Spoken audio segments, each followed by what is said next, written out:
Voici un aperçu aux antioxydants.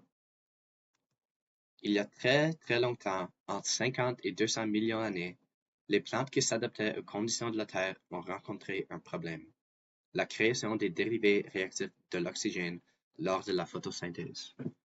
Afin de combattre ce problème, ces plantes ont développé un système de défense contre ces molécules, les antioxydants. Chez chaque espèce sur la planète Terre, les antioxydants ont comme but général de protéger la cellule des dérivés réactifs de l'oxygène, ou DRO. Les antioxydants sont des composés avec un large spectre, avec beaucoup de différentes tailles, plusieurs différentes conformations, et qui sont retrouvés dans des variétés de différentes espèces sur la planète Terre. Alors si quelqu'un vous recommande de manger l'arc-en-ciel, ce n'est pas pour promouvoir la marque Skittles, mais c'est une bonne façon de s'assurer que tu consommes une grande variété de nutriments et d'antioxydants qui sont bons pour la santé. Alors, que font les antioxydants? Les antioxydants sont des nucléophiles qui vont réagir avec les oxydants et prévenir l'oxydation d'une autre molécule. Pour enlever ou diminuer la réactivité de ces molécules oxydantes, les antioxydants, qui sont des substances qui sont facilement oxydées, vont simplement combler leurs besoins énergétiques en leur donnant un ou plusieurs électrons. En bref, les antioxydants sont des antioxydants, donc ils vont neutraliser des composés ou des molécules oxydantes. Quelques exemples d'antioxydants qu'on doit obtenir par des diverses plantes sont la vitamine E et la vitamine C, des minéraux tels que le zinc, le manganèse et le fer, des épices comme la cannelle, des herbes telles que le basilic et des fruits, légumes, baies et des noix sont tous riches en antioxydants. Notre corps produit aussi des antioxydants enzymatiques, ainsi que des composés tels que le glutathione et le bilirubin. Les DRO sont des molécules oxygénées qui ont des électrons non appairés qui veulent donc capter des électrons et parfois des protons afin de se stabiliser. L'instabilité élevée de ces composés va causer une réaction en chaîne de l'arrachement des électrons d'un composé à un autre, qui peut affecter le fonctionnement des membranes, des enzymes et de l'ADN chromosomique, résultant avec des effets à long et à court terme du fonctionnement de la cellule. La lyse cellulaire, la création d'une cellule cancéreuse ou la création d'une maladie chez l'individu sont tous des conséquences possibles des DRO. Le dioxygène singulet, l'anion peroxyde, le peroxyde d'hydrogène et plusieurs autres sont tous des exemples de dérivés réactifs de l'oxygène. Les dérivés réactifs de l'oxygène sont produits lors des processus métaboliques des plantes, des animaux et des bactéries, notamment dans la complexe 3 chez les mitochondries des animaux et des bactéries.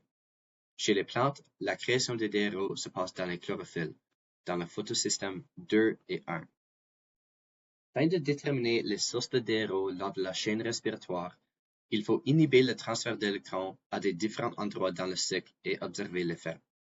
Le rotenone est un composé qui inhibe le transfert d'électrons des centres fer-soufre dans le complexe 1 au coenzyme Q. En théorie, ce composé n'augmente pas la production de DRO à partir des constituants qui font partie du complexe 1, tels que les centres fer-soufre, mais elle augmente la production de DRO à partir de l'NADH bloqué. Cette production de DRO est très minimale, mais des antioxydants présents dans la partie matricielle des mitochondries combattent ce problème. L'inhibition à rotenone est similaire à l'effet du stigmatylène. Le stigmatylène est un composé qui inhibe le contact entre les quinoles provenant du complexe 2 et 1 et le complexe 3. Ce blocage des quinoles cause une accumulation d'électrons au complexe 1, ce qui augmente la production de DRO à ce complexe de la même manière que le rotenone. Aucune production notable de DRO à partir du complexe 2 est mesurée avec cette inhibition.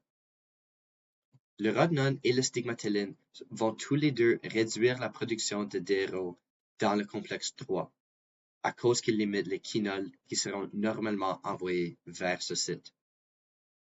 Le malonate, l'inhibiteur du complexe 2, a aussi réduit la production de DRO de la même manière que le rotenone et le stigmatylène, en limitant la production des quinoles.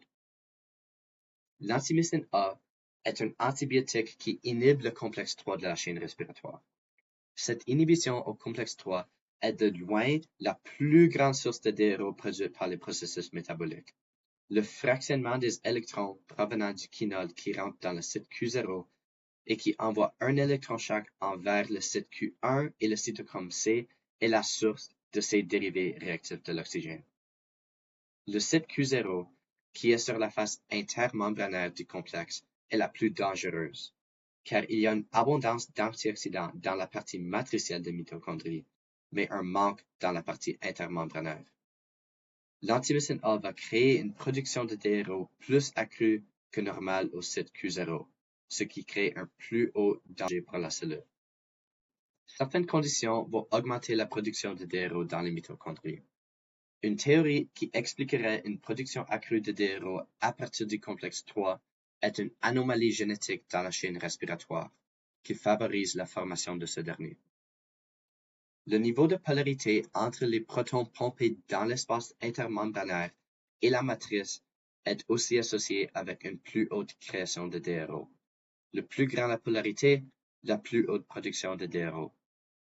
De plus, la concentration d'oxygène cellulaire aura aussi un effet croissant sur la création des dérivés réactifs de l'oxygène. Le plus de mitochondries retrouvées dans la cellule, le plus élevé sera la production de DRO, mais l'expression des enzymes antioxydants sera aussi augmentée. Les enzymes antioxydants les plus marquants sont le superoxyde dismutase, le catalase et le glutathione peroxydase. Le superoxyde dismutase ou SOD est un enzyme qui catalyse la formation du peroxyde d'hydrogène et de l'oxygène stable à partir de l'anion peroxyde. La réaction a besoin de 2 protons. Il y a 3 types de superoxyde dismutase. La première est une enzyme soluble, retrouvée dans le cytoplasme de la cellule. La prochaine est utilisée dans les mitochondries et la dernière est extracellulaire. SOD1 et SOD3 utilisent tous les deux du cuivre et du zinc pour leur réaction, tandis que SOD2 utilise le manganèse. Les mutations ou l'inactivation de ces enzymes SOD peut causer la sclérose latérale amyotrophique, une maladie qui dégrade progressivement les neurones des unités motrices. Une étude a aussi démontré que la surproduction de ces enzymes améliore le fonctionnement des veines dans des rats ayant des problèmes cardiaques. Vous avez peut-être remarqué que le peroxyde d'hydrogène, le produit de cette réaction, est encore un DRO. Heureusement, il y a un autre enzyme qui assiste à cette stabilisation, la catalase. Cette enzyme catalyse la décomposition du peroxyde d'hydrogène en oxygène non radical et de l'eau. Le site actif, composé d'un groupe M, employant donc un fer dans le site actif, est très efficace et donc est très répandu dans toutes les espèces, chez les animaux, les plantes ainsi que les bactéries. Les études ont démontré que les souris qui ont une surexpression de la catalase mitochondrielle augmentent la longueur de leur vie. Aussi, cette surexpression des enzymes de catalase ont démontré une résistance à la dégradation des spermatozoïdes et de leur production due au vieillissement. Normalement, avec l'âge, l'ADN se détériore lentement à cause de l'exposition aux dérivés réactifs de l'oxygène. Mais dans les souris qui surexpriment le catalase, cette dégradation s'est ralentie. Ces souris ont aussi maintenu des nombres de bébés constantes d'année en année, un autre facteur normalement affecté par l'âge de la souris. La surexpression du catalase protège aussi contre l'élévation de la pression sanguine et la lésion rénale chez les souris avec l'hypertension et du dysfonctionnement rénal. Le glutathione peroxydase est une autre enzyme antioxydante. Elle comprend 8 différentes versions qui ont été retrouvées dans les humains, les plus marquants étant GPX1, 2 et 3. GPX1 est la plus commune, retrouvée dans le cytoplasme de presque tous les mammifères. Glutathione peroxydase 2 et 3 sont tous les deux des enzymes extracellulaires. Pourtant, GPX2 est retrouvé dans les intestins, tandis que GPX3 est retrouvé dans le plasma. Comme la catalase, cette enzyme va catalyser la dégradation du peroxyde d'hydrogène en H2O à l'aide d'un groupe M. Mais elle porte quand même des différences remarquables.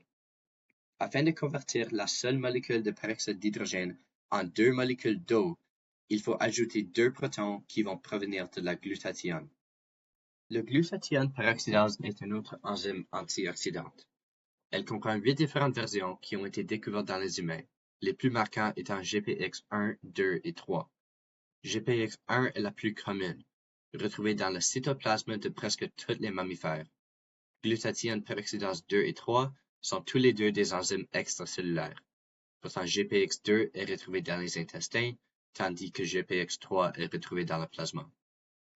Comme la catalase, cette enzyme va catalyser la dégradation du peroxyde d'hydrogène en H2O à l'aide d'un groupe M, mais elle porte quand même des différences remarquables.